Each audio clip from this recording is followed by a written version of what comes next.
तो दोस्तों हमने आपको पिछले वीडियो में बताया था, वायुमंडल के बारे में बताया था, परिवर्तन गैस और परिवर्तनशील गैसों के बारे में बताया था। ठीक है, उसके अंदर हमारा एक पार्ट रह गया था जिसके अंदर जिसका जो है वायुमंडल की संरचना, स्ट्रक्चर ऑफ एटमॉस्फेयर। ठीक है, आज हम उसको पूरा करेंगे। ठीक है, पृथ्वी के वायुमंडल की संरचना को निम्न भागों में विभाजित किया है। ऐसे मुख्य रूप से देखा जाए तो 7 है। हमने यहाँ पर 5 भी कर सकते हैं हम उसको। ये कैसे? शोभ मंडल, समताप मंडल, ओजोन मंडल, आयन मंडल और आयतन मंडल। क्या? शोभ मंडल, समताप मंडल, ओजोन मंडल, आयन मंडल और आयतन मंडल। ठीक है, और आयतन मंडल उसके बाद जो है बहिर्मंडल भी आता है। ठीक है, फिर पहला है शोभ मंडल। ये सारे मंडलों के बारे में आप जानते होंगे। लेकर अगर आपको और सातों का नाम याद हो तो कमेंट कीजिएगा। शोभ मंडल, वायुमंडल की सबसे निचली परत को शोभ मंडल या परिवर्तन मंडल कहा जाता है। इसके अन्य नाम ट्रोपोस्फियर, विक्षोभ मंडल है, संवहनी मंडल है। इस मंडल में मौसम तथा जलवायु संबंधी परिवर्तन होते हैं। वर्षा, कोहरा, बादल, ओस, पाल, हिमवर्षा, ओलावृष्टि, बादलों की गरज, बिजली की चमक, तूफान, चक्रवात आदि इसी मंडल में घटित होते हैं। क्षोभ मंडल की सबसे महत्वपूर्ण विशेषता यह है कि बढ़ती ऊंचाई के साथ प्रति 1 किलोमीटर पर 6.5 सेल्सियस की तापमान में कमी हो जाती है। क्षोभ मंडल क्या है? वायुमंडल की सबसे निचली परत है, नीचे वाली परत है, उसको क्या क्षोभ मंडल कहते हैं। इसका क्या, इसे परिवर्तन मंडल भी कहते हैं। इसके अंदर परिवर्तन होते रहते हैं। फिर इसके अन्य नाम क्या? ट्रोपोस्फीयर, विक्षोभ मंडल और संवहनी मंडल। इस मंडल में क्या है? मौसम और जलवायु संबंधी परिवर्तन होते हैं। फिर इसमें क्या? वर्षा होता है, कोहरा होता है, बहुत बादल आते हैं, ओस होते हैं, पाल होते हैं, हिमवर्षा होती है, ओलावृष्टि होती है, बादलों की गरज होती है, बिजली की चमक होती है, तूफान होते हैं, चक्रवात होते हैं आदि इसी मंडल में घटित होते हैं। फिर क्या है? क्षोभ मंडल की सबसे महत्वपूर्ण विशेषता यह है कि बढ़ती ऊंचाई के साथ ये प्रति 1 किलोमीटर पर 6.5 सेल्सियस की तापमान में कमी हो जाती है। इससे जैसे जैसे ऊंचाई के साथ ऊंचाई के बढ़ता है तो 1 किलोमीटर की ऊंचाई, तो ये 6.5 सेल्सियस इसका तापमान बढ़ता जाता है 1 किलोमीटर के बाद। फिर दूसरा है समताप मंडल। इस मंडल की जो खोज है वो टेजरेंस डी बोर्ड ने की थी। कब की थी? 1902 में की थी। इस मंडल की औसत ऊंचाई 50 किलोमीटर बनी है। इसकी खोज किसने की? टेजरेंस डी बोर्ड ने। कब की? 1902 में। उसकी ऊंचाई कितने मानते हैं? 50 किलोमीटर। सामान्यतः इस मंडल में तापमान संबंधी परिवर्तन नहीं होते।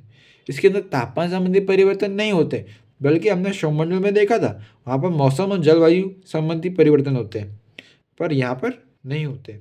समताप मंडल में परिवर्तन नहीं होते। समताप मंडल की ऊपरी सीमा को स्ट्रेटोपास कहते हैं। समताप मंडल की जो ऊपरी सीमा उसको क्या बोलते हैं? स्ट्रेटोपास। कभी कभी निचले समताप मंडल में सिरस बादल दिखाई देते। सिरस बादल मतलब धुंधले धुंधले थोड़े से, मतलब जैसे अपन वो एरोप्लेन वगैरह में बैठते हैं वैसा, वैसे जब अपन को दिखते तो, जिन्हें मदर ऑफ पलकलड कहते हैं। क्या कहते हैं? मदर ऑफ पलकलड। इनका एक और नाम है नेक्रियस क्लाउड। क्या बोलते हैं? Nacreous cloud. ये सब नाम महान वैज्ञानिकों ने दिए इसके, तो इसका ढूंढ के बताइएगा। ओजोन मंडल। ओजोन मंडल क्या है? इस मंडल की सीमा 15 से 55 किलोमीटर तक होती है। कितनी होती है? 15 से 55 किलोमीटर तक। इस मंडल में उपस्थित ओजोन गैस सूर्य से आने वाली पराबैंगनी किरणों को रोक लेती है और उन्हें पृथ्वी पर तक पहुंचने नहीं देती।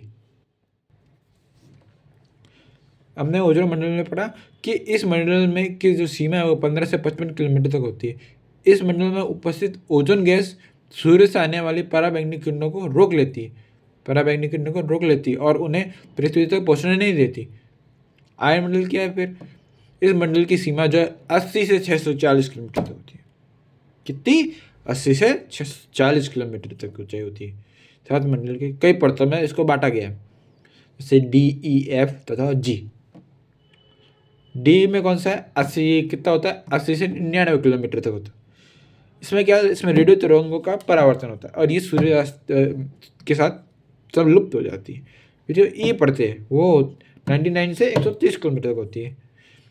तो ये परत भी सूर्यास्त के साथ नष्ट हो जाती है। इस परत का जो संबंध है वो तेज गति वाली हवाओं के साथ होता है।